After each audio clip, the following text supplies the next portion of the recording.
Is the plan working?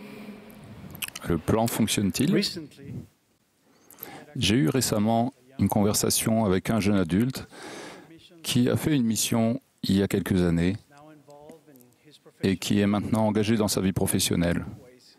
Par certains côtés, sa vie semblait bien aller. Mais il s'était éloigné du Sauveur et de son Église. Il m'a expliqué qu'il ne recevait pas les bénédictions qu'il attendait de l'Évangile rétabli.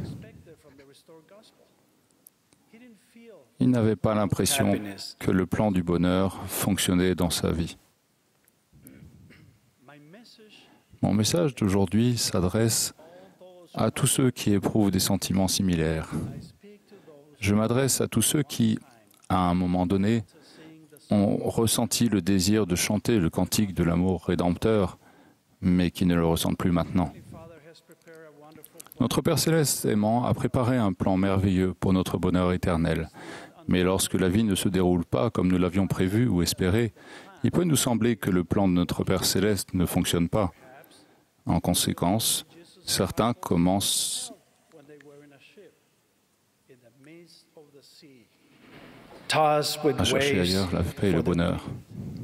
Je me demande si nous ne ressentons pas parfois ce que les disciples de Jésus ont ressenti lorsqu'ils étaient dans la barque au milieu de la mer, battus par les flots, car le vent était contraire.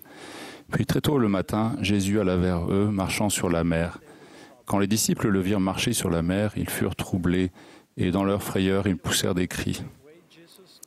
Jésus leur dit aussitôt, « Rassurez-vous, c'est moi. N'ayez pas peur. » Pierre lui répondit, « Seigneur, si c'est toi, ordonne que j'aille vers toi sur les eaux. » Et il dit, « Viens. » Pierre sortit de la barque et marcha sur les eaux pour aller vers Jésus. Mais voyant que le vent était fort, il eut peur, et comme il commençait à s'enfoncer, il s'écria, « Seigneur, sauve-moi !» Aussitôt Jésus étendit la main, le saisit et lui dit, « Homme de peu de foi, pourquoi as-tu douté ?» J'aimerais parler de 3 principes que j'ai appris de Pierre. Je prie pour que ces principes aident celles et ceux qui ont l'impression que le plan du bonheur ne fonctionne pas dans leur vie. Premièrement, agissez avec foi en Jésus-Christ. Je suis impressionné par la foi de Pierre.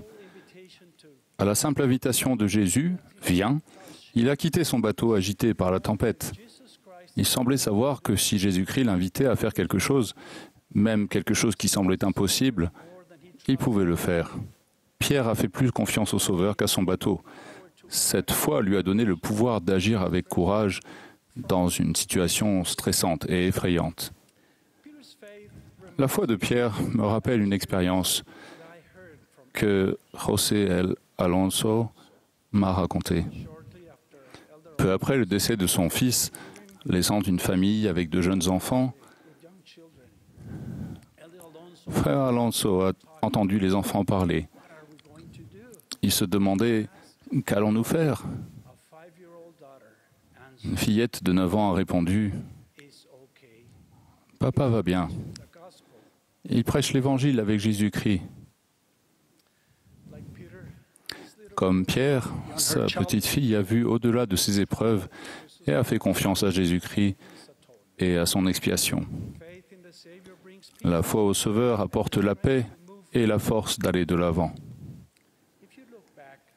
Si vous repensez à vos expériences passées, je crois que vous verrez que vous avez exercé votre foi à de nombreuses reprises dans votre vie.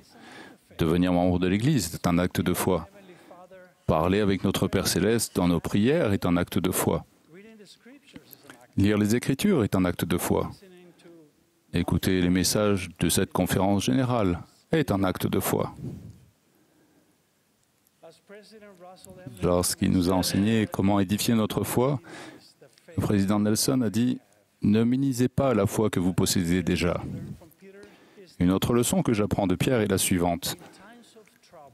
Dans les moments difficiles, tournez-vous immédiatement vers Jésus-Christ.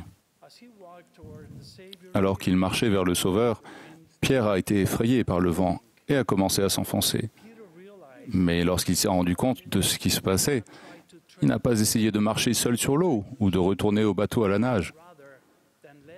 Plutôt que d'abandonner sa foi au Christ, il s'y est accroché plus fermement, criant « Seigneur, sauve-moi !»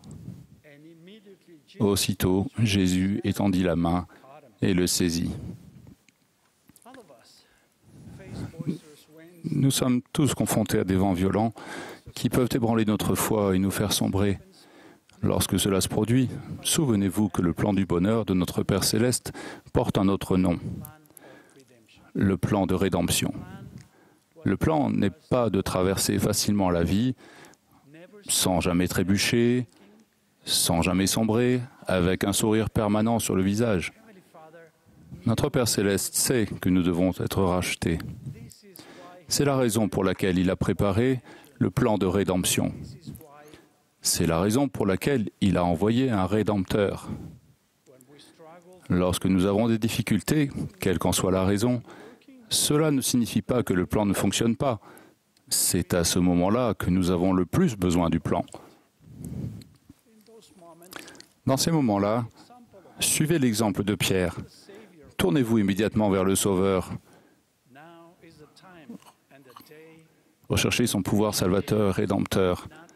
C'est maintenant le moment et le jour de votre salut. Et c'est pourquoi, si vous vous repentez et ne vous endurcissez pas le cœur, c'est immédiatement que le grand plan de rédemption se réalisera pour vous.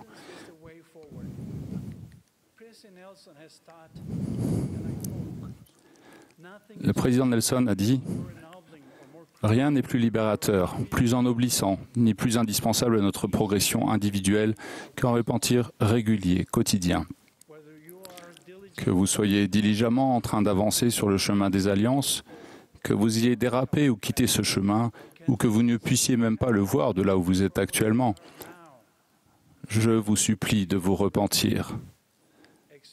Goûtez au pouvoir fortifiant du repentir quotidien, de faire un peu mieux et d'être un peu meilleur chaque jour.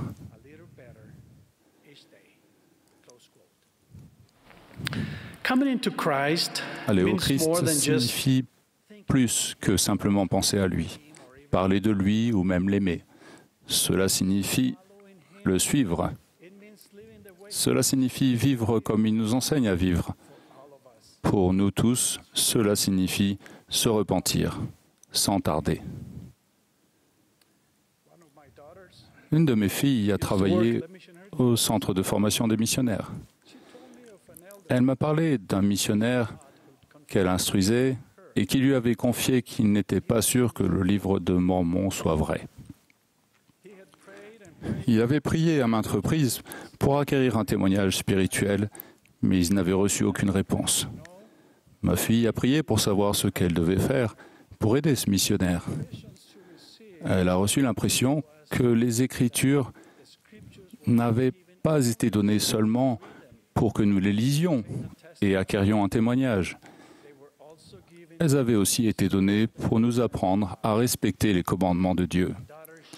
Ma fille a fait part de cette pensée à ce missionnaire. Elle l'a revu plus tard et il avait l'air beaucoup plus heureux. Il lui a dit qu'il avait enfin reçu le témoignage de la véracité du livre de Mormon. Il savait que ce témoignage était venu parce qu'il avait redoublé d'efforts pour faire ce que le livre de Mormon enseigne. Suivons l'exemple de Pierre en nous tournant vers le Sauveur dans les moments difficiles. Suivez Jésus-Christ au lieu de vous appuyer sur votre sagesse et votre force. Peu importe depuis combien de temps vous essayez de marcher sur l'eau sans lui, il n'est jamais trop tard pour lui tendre la main. Le plan fonctionne. Le troisième principe que j'apprends de l'expérience de Pierre est le suivant. Humiliez-vous devant le Seigneur et il vous élèvera vers de plus grandes choses. Pierre a fait preuve de foi, tant en marchant sur l'eau qu'en tendant la main vers le Sauveur lorsqu'il a eu besoin d'aide. Malgré cela, le Sauveur a vu en Pierre le potentiel pour bien davantage. Il a dit, « Homme de peu de foi, pourquoi as-tu douté ?» Pierre aurait pu s'indigner de cette réprimande, mais il l'a acceptée humblement. Il a continué de rechercher une plus grande foi en Jésus-Christ. Grâce aux nombreuses autres expériences qui ont édifié sa foi, dont certaines très difficiles, Pierre est finalement devenu le dirigeant solide comme le roc que le Seigneur avait besoin qu'il soit. Il a accompli de grandes choses au service du Seigneur. Quelles grandes choses le Seigneur veut-il que vous accomplissiez?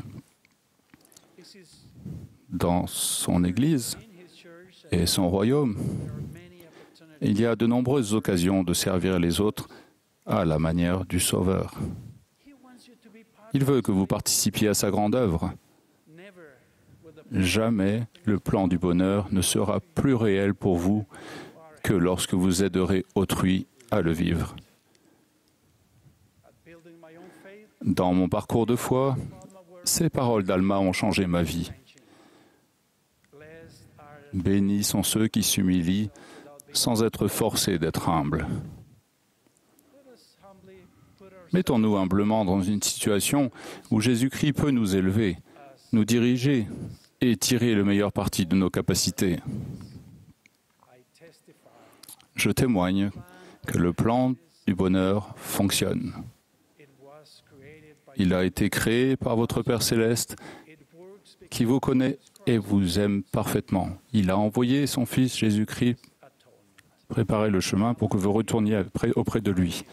Venez à lui, suivez-le, et immédiatement le grand plan de rédemption se réalisera pour vous. Au nom de Jésus-Christ. Amen.